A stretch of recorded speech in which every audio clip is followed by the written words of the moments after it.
Hey everyone, I'm Alex Baptista, and this is Costelinha no Sobre, our podcast on every Monday in every stream platform like Deezer, Spotify, iTunes, and Castbox.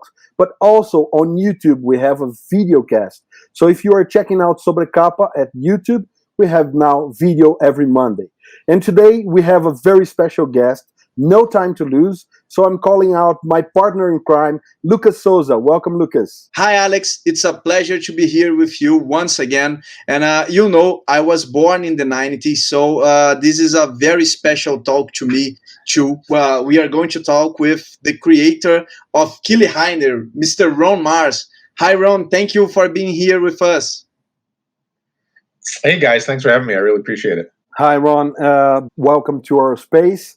As you see, we are fans of your work, and especially Kyle Rayner, which is like the last Green Lantern. So I will let Lucas start the questions, because otherwise I will talk only about Green Lantern and nobody will stop me.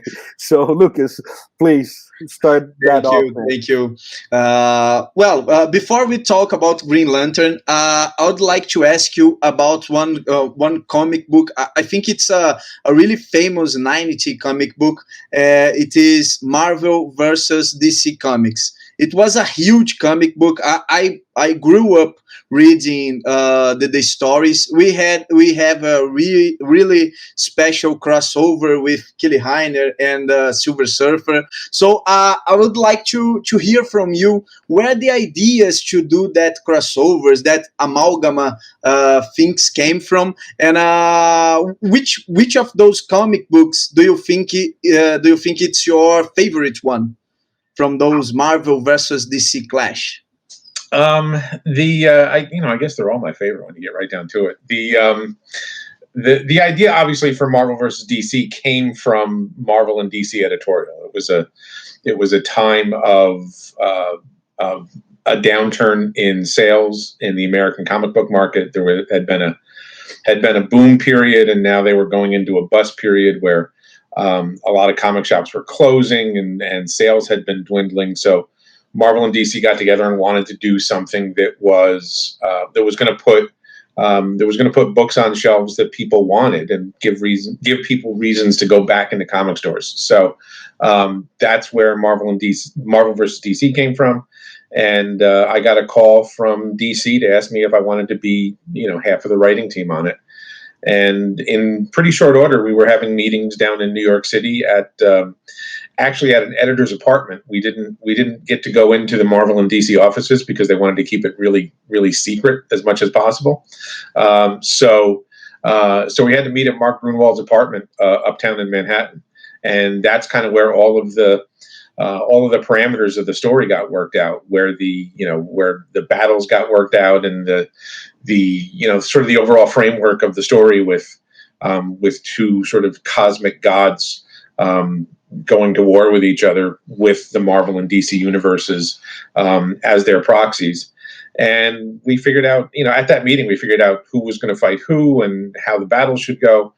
And then the editors told myself and Peter David, the other writer, that we were going to smush the universes together for the Amalgam universe as the sort of unexpected stunt in the middle of the whole thing, which obviously was completely unexpected. I mean, obviously you expect to have superheroes fight each other. That's pretty tried and true.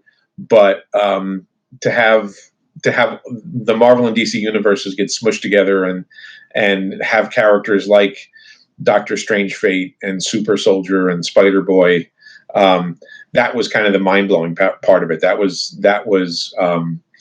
just as much fun as the big superhero battles. Alex, I know you have a huge question, so yeah, I'll keep on this topic for a while, because in the 90s we had like the clash was always the main goal or focus on many of the comics. We had like fights and fights and fights and huge splash pages. And what we can see on your end is that you are known as a writer's writer. Your argument and in your text is different the vast majority of the other authors. And even in a clash like this, we have some points that focus on the truth of those characters. So how did you manage to bring this amidst these fights and like the purpose was just to show battles and battles and battles, but you put like a text that really makes sense and really takes us on that storyline. Thanks. To me, obviously people show up to see whether, Batman is going to be Captain America. That's the big sort of summer popcorn movie aspect of all of these things. But I feel like if you're just there for the pyrotechnics of the battle, you're not getting as much out of the story as you want. Anything that I write, I try to make sure that the readers care about the characters and are invested in the characters, whether they're in their superhero costumes or not. That's why in Marvel versus DC, we sort of had a slight indication of a triangle with Peter Parker, or actually in this case Ben Reilly, because that's who was Spider-Man at the time, and Clark Kent and Lois Lane. Just because I felt like part of comics is also that soap opera aspect, and the reason that you keep coming back to them is that you want to find out what happens to these characters, what happens to these people, whether they're in capes and tights, or whether they're just doing their daily lives. So anything that I wrote, and still to this day, it's how I approach my job, is there's going to be big, epic superhero fights, and there's going to be some splash pages, and that's part and parcel of why people read comics. But also, I think everything comes from character, and you have to drill down into the character and find out why should we care about this person? Why should we keep going through this issue, and why should we come back for the next issue? Perfect. There was a rumor about one of the fights in particular that was Wolverine versus Lobo. In Brazil, at least, there was a rumor that you writers, like you and Peter David, wanted to show Lobo winning the fight, but since Wolverine was so popular, he won the battle. And so the creative team didn't show the battle, and they just fall behind the counter because you were against the public decision. Is this true, or? It is not true. Okay. So in the third issue of Marvel versus DC, which is one that I wrote the third issue that had all of the big battles in it.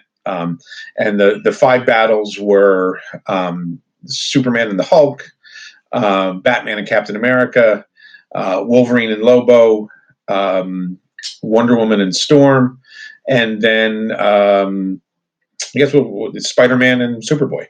And Flash and Mercury, right? Flash and Quicksilver, I think, happened earlier in the issue, but there were five big battles that the fans voted on. That's how the outcomes of those five battles played out, is because there was fan voting, and the winner of the fan voting is the one that ultimately won that particular battle. So ultimately, what we had to do, or what I had to do, because I was the one writing the issue, is write both endings for each of those five fights. So if you look at the issue, when Superman fights the Hulk, they wind up buried under a mountain. There's a huge clash between the two of them. They slam into a mountain, the mountain collapses on them, and then in the printed book, Superman rises up out of the rubble victorious. There's another version of that page that shows the Hulk rising up out of the mountain victorious, having beaten Superman. So we had to actually write and draw two different endings for each battle, so that we would have that ending ready to go to press when we got the vote tallies. So part of my job was to make sure that we could have those battles take place and have the dual endings ready with as little redrawing as possible. because we were on a tight deadline. We wanted to, make sure that these books came out on time. So so most of those battles have sort of a reveal moment where you reveal which character actually won the battle. And in the case of Wolverine Lobo, it just, to me, it made sense that they go behind a bar, and then one of them rises up from below. So it wasn't a protest, or it wasn't a thought about which one would win in a superhero battle, because it's just a fun project, and the readers voted. Because the readers voted, we were pretty sure that Wolverine was going to win, because Wolverine was a much more popular character than Lobo, even though I guess in that sense Lobo is a more powerful character in terms of power levels. So the Wolverine Lobo thing is simply a function of, we wanted to redraw as little as possible to get the issue ready. So there's somewhere out there, maybe Dan Jurgens, who drew that scene, still has the page. There's the original art for that page that shows Wolverine winning. That's the one that we printed, and there's original art for the page that shows Lobo winning. That's great. I remember that Gail Simone on the start of the year, or maybe last year, was tweeting about that she thought that maybe it's time again for this kind of clash to happen. And I believe Lucas has a question about that. In your opinion, you worked with Marvel, DC, and other publishers, and we know that the publishers have to establish some lines the authors cannot cross. Do you think it was more difficult to work with Marvel and DC together? Like, how did they try to protect the characters from some I don't know, for some shameful defeats, or no, it was just, hey, just have fun and that's it? Yeah, it was very much a situation where this was just fun, and obviously Marvel and DC sort of were both very well aware of this was a project for the fans. This was a project to help out comic book store owners, so they could fill their cash registers. This was a fun and necessary project for the time. So at the beginning, everybody was sort of told, in terms of the editors, like, look, let stuff go. It just, if things aren't exactly lining up to the way you have continuity in your book that month, it's not a big deal. Just, this is a fun project. Let things go. And because there were so many characters involved across so many different editorial offices, we were dealing with a lot of approvals, but everybody was great about it. Hopefully that means that the creative teams, we did our jobs, and that we didn't do anything to the characters or make any situations difficult where the editors had to step in. Everybody was definitely pulling in the same direction, and they let us, they let us just tell a fun story.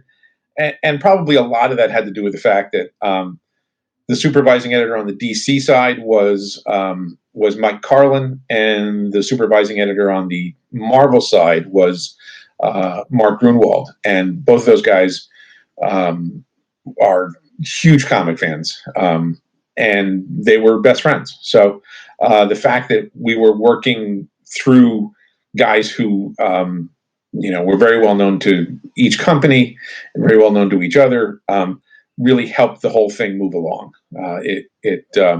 Their kind of supervision in wrangling all of the moving parts to a book like this was really a huge part of why it was successful. Do you believe that if these happened today with Marvel as it is now, and DC now part of AT&T, we could have a scene like Superman smashing Hulk with one punch? Well, obviously it's all in good fun. I think if a project like this happened today, it would probably be 500 pages. We did our whole story in about, 120, 130 pages. So the big difference to me is that in '95 when we did this, these were comic book characters. Now, 25 years later, these are iconic multimedia characters who are seen on TV and in billion-dollar film franchises. So the level of recognition and the level of scale that these characters have under them now is completely different from what it was 25 years ago. So so there's a lot more money involved, I guess is what I'm saying. 25 years ago, Iron Man didn't even rate like one of the main battles because Iron Man was, kind of a B-list character at Marvel. And if you said Iron Man, everybody thought you were talking about a Black Sabbath song 25 years ago. Now, everybody in the world knows who Iron Man is. We just live in a far different era now that these characters are known worldwide. I've in 2019, I was in Nairobi, Kenya, at a comic book convention. Stunning enough that I'm in Nairobi, Kenya for a comic book convention. But, people are walking around in Thanos t-shirts, and it just kind of struck me that, man, we really do live in a completely different world than when I got into the business. Nobody outside of the most hardcore comic fans even knew who Thanos was. And now I'm literally on the other side of the world in East Africa, and people are walking around in Thanos t-shirts. It's just a whole different world now. I want to take that train of thought and talk about these guys here. I want to show these on camera because this is how it came off here in Brazil. This is the little format, as we call it. You see, like, this is American, and this is Brazil. Brazil used to print this in an A5 format. It's just an A4, and it's you centered your comic on Amalgam Comics was Doctor Strange Fate, and he is the main villain of All Access, which was sold here as Marvel vs. DC Part 2 in Brazil. So, talking about what you were talking right now, that we had another world then. Dr. Fate and Doctor Strange were also B characters. And you took them, and in your Amalgam, Doctor Strange Fate is the combination of both, but centered in Charles Xavier. The secret identity of Doctor Strange Fate is not, Nabu or Doctor Strange. So how it is for today, because many people doesn't like the Amalgam comics. They think it's kind of far out. But for me, Amalgam comics are so unique, almost like Action Comics #1, because we probably will never be able to see that again. It's like Wednesday Comics by DC Comics in a huge tabloid format now. It's like editorial and publishing milestone. So how it was to be upfront in that? Well, it was at that meeting at Mark Grunwald's apartment uptown in Manhattan. They being Mark and Mike Carlin, showed us the list of all the characters that were going to be amalgamated, as they said, into the titles for the Amalgam releases. And when they got to Doctor Strange Fate, and Doctor Strange and Dr. Fate are two of my favorite characters, period. When they got to Doctor Strange Fate, I said, look, I got to do that one. If I don't get to do that book, I'm walking out of here right now. Which of course wasn't true, because this was a dream project, but I had to make it look good. So I said, I really got to do Strange Fate. And they said, okay, that one's yours. So I walked out of there with not only, the Marvel versus DC job, but the Doctor Strange Fate job. And it's still one of my all-time favorite stories that I've worked on, because it was just, as you said, it's a very unique, specific opportunity. And the Charles Xavier thing came about because most of these books were just titles. They were just, we knew what characters were going to be mashed up, but we didn't have stories or, backgrounds or anything like that. So when I got into writing the story, I felt like, well, it would be kind of boring if it was just Stephen Strange or Kent Nelson under the helmet, just like the typical Doctor Strange or Dr. Fate story. So I came up with the idea that Charles Xavier was the one who stumbled upon the helmet of fate during his Egyptian travels that were shown back in the early X-Men issues by Cockrum and Byrne and Claremont. And it took weeks for us to get Marvel to sign off on the idea that Charles Xavier was under the helmet. So all of the pages were in process and being drawn, and it was weeks later when we actually got the okay to make the guy under the mask Charles Xavier, and actually the original art to that page where Charles Xavier is revealed hangs on my wall over there by Garcia Lopez and Kevin Nolan. That's perfect, man. I don't mean to gush here, but this is one particular example of why you were on the top notch, in my opinion, as a writer, because it's like the icing, of the cake that shows the difference, the knowledge of the previous stories on both companies and both publishers. And then it's not just Kent Nelson or Stephen Strange. It's something else that gives like the extra flavor. I see you have like a frame of this one here behind you. It's the one that started all these, right? It's here that we have in the last pages, we have the box that is the portal that will make the both universe clash. So just want to point that out then. Yeah, we were already working on Green Lantern Silver Surfer as a crossover book at the time. Because I was writing both books. I was writing Green Lantern to DC and Surfer at Marvel, so it just seemed like a natural team up to do. So we were well into the production of Green Lantern Silver Surfer, and then the Marvel vs. DC project came up. So I ended up rewriting the last page of Green Lantern Surfer to sort of work as a subtle lead-in to Marvel versus DC. So in a weird sense, it kind of damaged the Green Lantern Surfer book, because that last page doesn't really make any sense unless you go on to read Marvel versus DC. And I think I don't even remember what the initial version of that last page looked like. It was probably just a Green Lantern flying away or something like that. But we inserted that page so that we had this subtle teaser into Marvel and DC coming. For me, it works perfectly. I just keep them together because for me, it's just one whole thing right now. It's kind of a prequel to Marvel versus DC. Lucas, I've been talking too much. I will let you ask some questions now.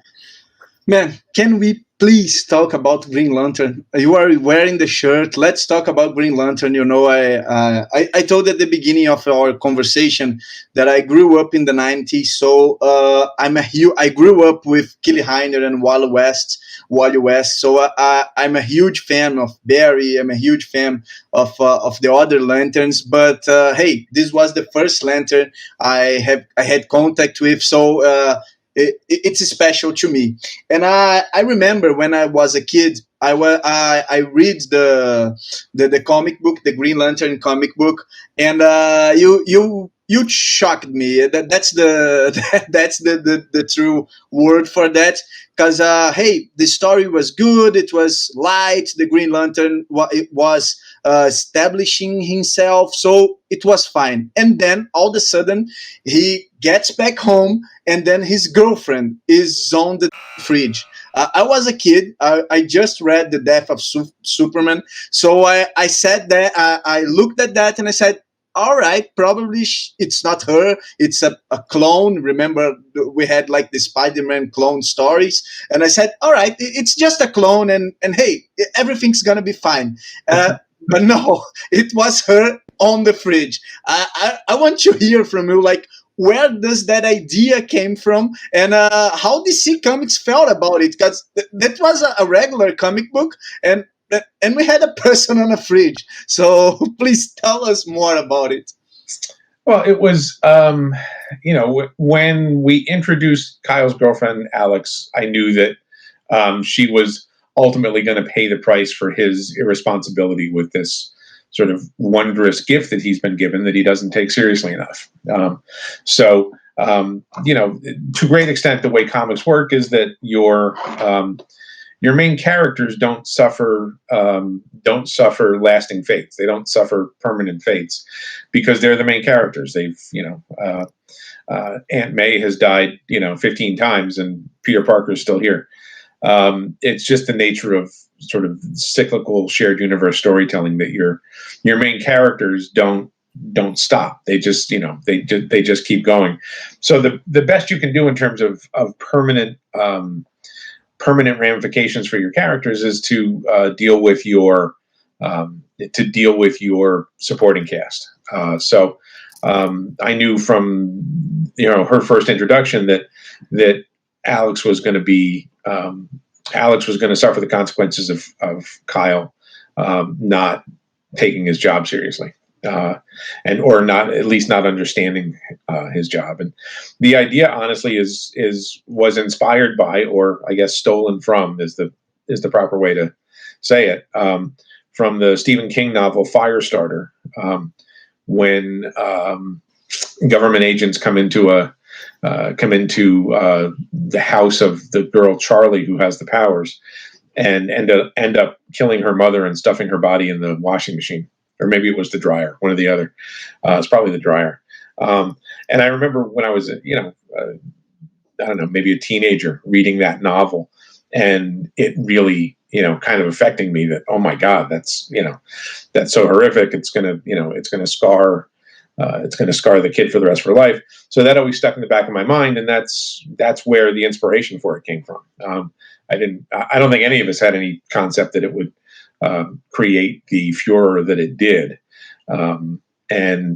Obviously it sparked a discussion about particularly female characters, and since at that point the vast majority of heroes in books were male, and the fact that female characters suffered fates to affect the male characters, the Gwen Stacy aspect.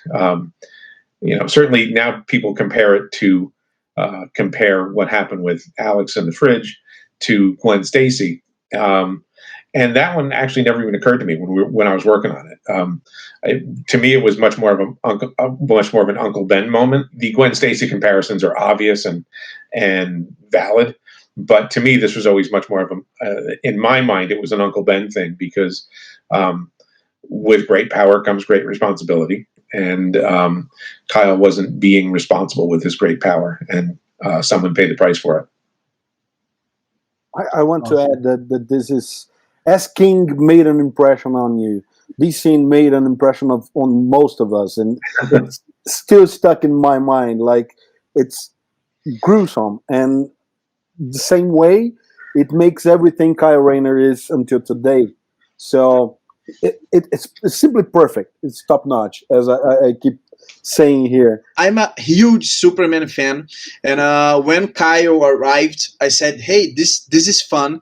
And then you did, I believe, if my memory is not playing tricks on me, that Superman is the first superhero Kyle meets, mm-hmm. and that was huge for me also, because, hey, Superman and Kyle, this new Green Lantern, they are together. It's like, for me, when I was a kid, it was like you said, yes, he can be accepted by the superhero community, because Superman told him that, hey, it's okay now. I'm glad you are here, and that was too powerful for me. And I don't know if you still read the DC comic books, but Bendis did something similar with his new character Naomi. He Sure. used Superman to establish Naomi in the superhero community, and then she meets the Justice League, and the same thing that happens to Kyle. My question is, why did you choose Superman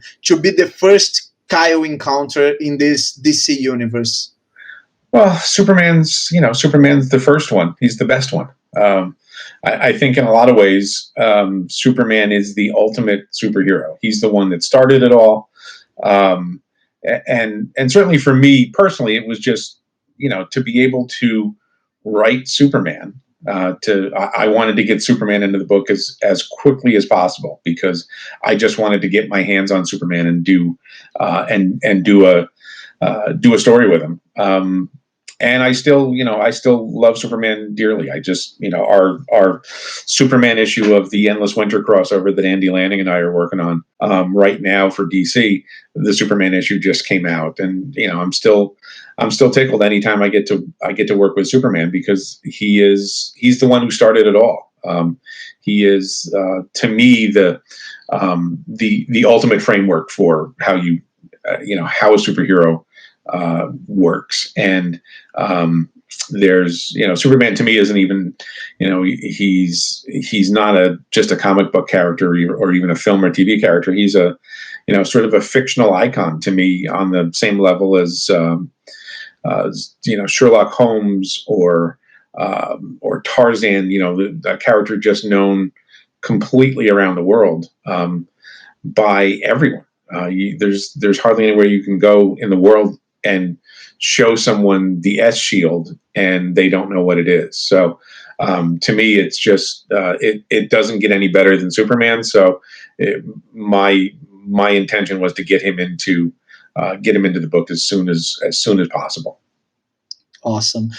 Was it good when, if my mind, again, is not in playing tricks on me, I remember that Bruce Timm used Kyle in a Superman animated series episode. I don't recall if they call him Kyle, but hey, it's a new Green Lantern that draws, so it's Kyle. Like, you can call him whatever you want, but it's Kyle. How do you feel? Because it was awesome. I loved Bruce Timm's show. So for me, it was like, wow, Green Lantern is on TV too. So, oh yeah, it was obviously I was thrilled, and I love all of that DC animation, especially the Batman animated adventures and the Superman show that followed it. To me, are the two sort of purest distillations of those characters, and those characters as inspired from the comics that there are. So I was obviously thrilled to have Kyle, even though he showed up kind of looking like Hal, which is, okay, it's not a big deal. I was thrilled to have Kyle show up in the Superman series, just to have those guys put their stamp on the character too was a thrill, because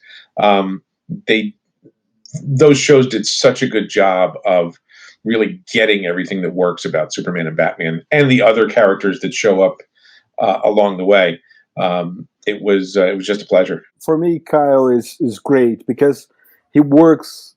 He has like his journey's hero, as Campbell would put, and starting and so and go full circle until he is the new Green Lantern. But he's also a new hope, after Emerald Twilight plays everything it plays. And I want to go back a step and talk about Emerald Twilight, because this year Green Lantern turned 80. We know it's Alan Scott, so Gardner Fox restarted the character as Hal Jordan in the 40s. And for me, you talked about lasting fate on characters, and for me, Hal Jordan has one lasting fate, and now we have a reboot, but it's not a reboot. And this is the one thing that I can't agree or accept in Jeff Jones' run of the character, because for me, it's another universe. I believe whatever I want, right? because the perfect ending of such a strong character came about the final night when he makes the ultimate sacrifices and turns back to good, trying to relight the sun. But one thing I cannot, and I want to see if you agree with me, is that when Jeff Johns put the entity of fear in the equation, he empties the storyline that you created, which is a Boy Scout that always played by the rules, being neglected of something that was deep inside him, that was a final goodbye to his parents and his friends, and he was in pain, suffering, and he's neglected that. So how do you see these elements that Jones put? Look, anytime you work in a shared universe and you're playing with other people's toys, because that's what Marvel and DC are. It's what Star Wars is. It's what it's what any sort of licensed property is. You play with the toys in the manner in which they want you to play with the toys, and you bring your creativity and your storytelling to it, and as best you can. But they're ultimately not yours. So I got to do a story in Emerald Twilight that DC wanted to happen, that DC had parameters for, and they had made the decision that Hal Jordan wasn't going to be the main character in the book anymore, and they wanted me to come in and tell the story that they had a framework for, and then create a new Green Lantern. So obviously that's what we did. I took the job and executed the story, and then we had a nice 10-year run with Kyle being basically the Green Lantern. But the only thing constant in comics is change. So things change, and you have to be okay with that. It doesn't, to me, they're all just made up stories. It doesn't, one story doesn't invalidate another. You can decide which stories you like and which stories mean the most to you, and whether there's another story that contradicts that or that countermands that story. To me, that doesn't matter, because they're all just imaginary stories. The DC used to do imaginary stories in the 60s. They're all just imaginary stories. We're all just, they're all just made up. So I feel like, and I get it when people say, oh, well, I didn't like, Hal Jordan coming back, or I didn't like Rebirth, or people who were upset about Emerald Twilight and didn't like that and stopped reading the book. Like, I get all of it. I get that we as fans and as readers get attached to this stuff. But ultimately, I think you have to sort of take a step back and decide, all right, well, what appeals to me, and what stuff do I like, and what stuff do I not like, and just worry about the stuff you like. It's perfectly valid for a reader to say, well, I didn't like that story, so I'm going to stop reading the book until it changes, and then I'll go back to it. I think that's the healthiest way to approach any of this stuff is, read what you like and don't get upset about the stuff that you don't like, because, maybe it's just not for you and somebody else does enjoy it. That's perfect. That being said, I totally agree with that. I just thought that maybe they could establish that as a new reality and not just moving forward from a point where it was established in another way. But ultimately none of the continuity makes sense. Even working on the Endless Winter thing that's coming out right now, Andy and I had to go back and read issues and research, during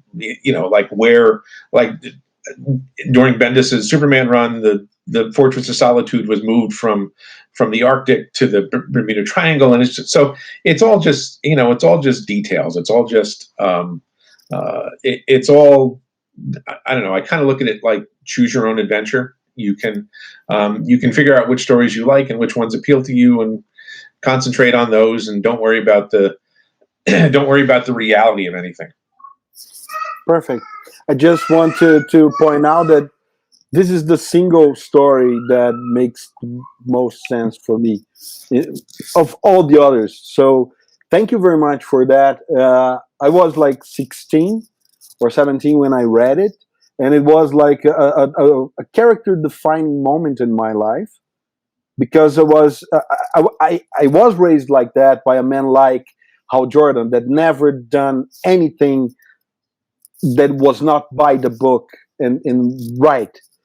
And so I understood like how it is to be on the edge of always being pushed by a society, especially in Brazil, that sometimes want you to cross the line and not crossing the line. So that book made me understand more of a bunch of things. So thank you very much for such a great book. That's very cool of you to say that. I appreciate it. I mean, ultimately, Green Lantern is one of those franchises, unlike Batman or Superman or Spider-Man, to a maybe not Spider-Man anymore because we're sort of bridging new territory. But you know, Superman's always going to be Clark Kent for the most part, and Batman is always going to be Bruce Wayne.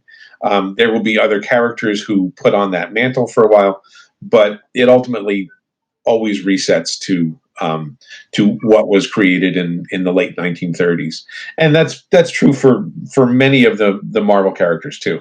But Green Lantern is one of those franchises where you kind of get to take your pick. You can take your pick of Hal or John Stewart or Guy Gardner or Kyle or Jessica or Simon, like any of the versions of the character.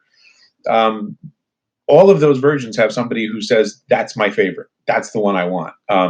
Which is kind of cool. It's not that common in comics. Usually there's a lone specific character that wears that mantle, and you either decide you like Bruce Wayne as Batman, or you move on and find something else. So Green Lantern is very elastic in terms of who your favorite is, and I think a lot of it has to do with what age you find the character at.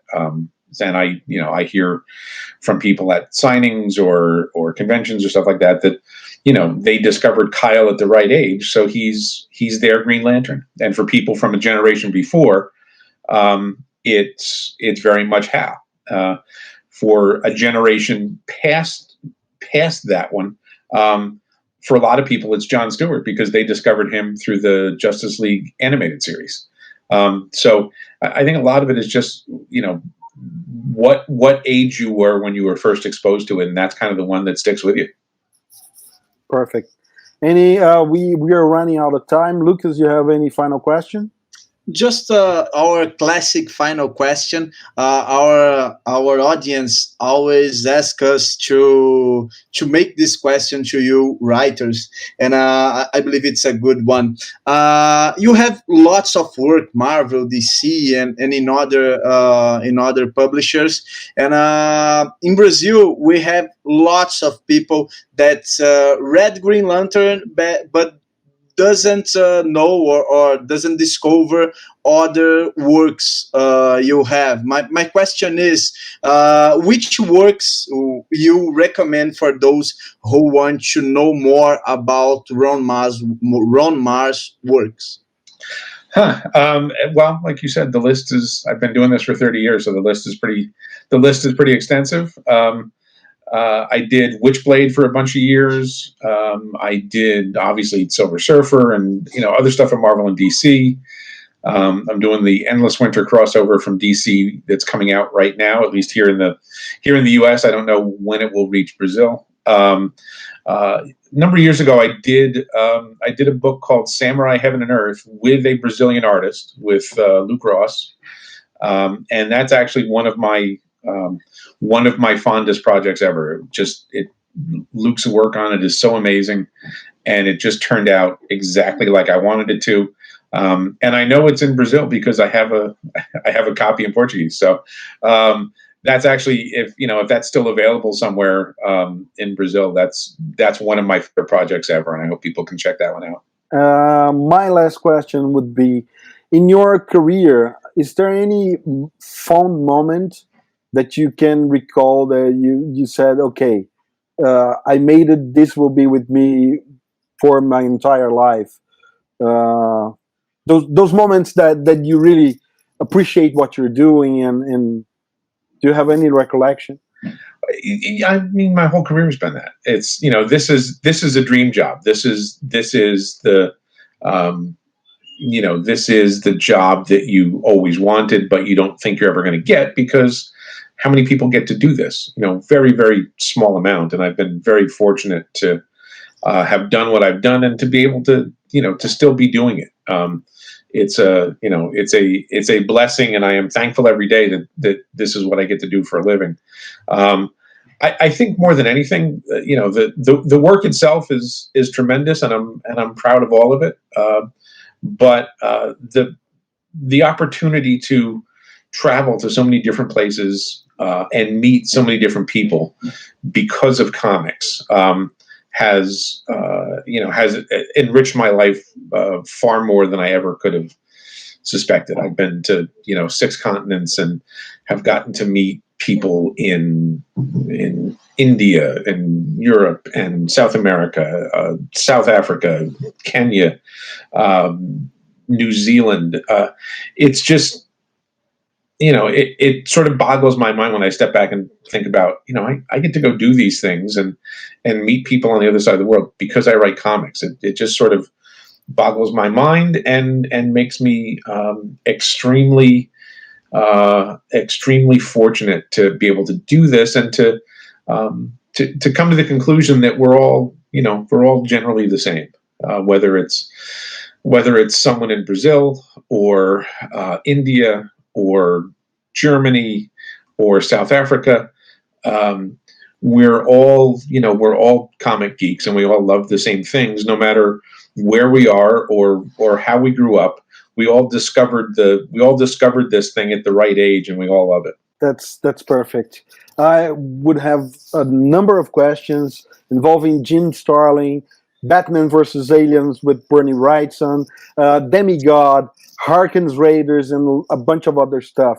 But I know we're out of time. Yeah, so we'll come back and do a sequel.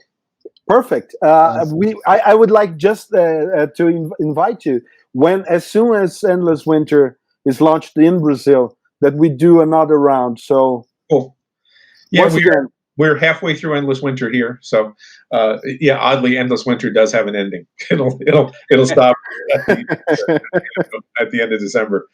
So yeah, I'm happy to come on and do it again, guys. It was a pleasure. Perfect. Thank you very much. The channel is always open for you, Lucas. Thank you, Ron.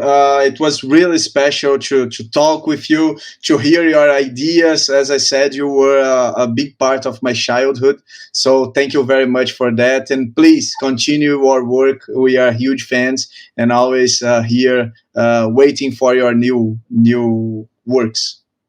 Thanks, guys. Much appreciated. Everybody stay safe. We'll do it again. So if you've been here with us, we've been with Ron Marz. Check out his works. It's wonderful. And see you next time. On every Monday, we have a new podcast. Check out also ultimatodobacon.com, our website. And we'll be back soon enough with more content for you. See ya.